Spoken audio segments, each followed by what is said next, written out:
Don Diego'y inatasang hanapin ang naparawal.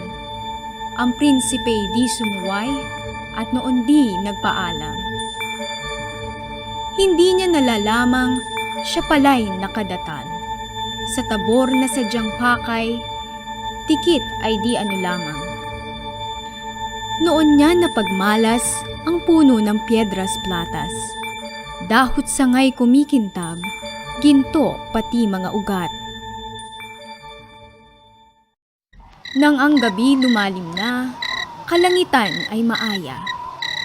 Si Don Diego'y namahinga, sa batong dooy nakita. Sa upoy di natagalan, ang prinsipeng naghihintay. Ibong Adarna'y dumatal mula sa malayong bayan. Sa lambing ng mga awit, ang prinsipeng nakikinig.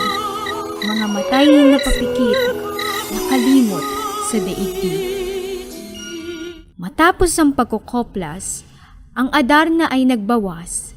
Si Don Diego'ng nasa tapat, inabot ng mga patak.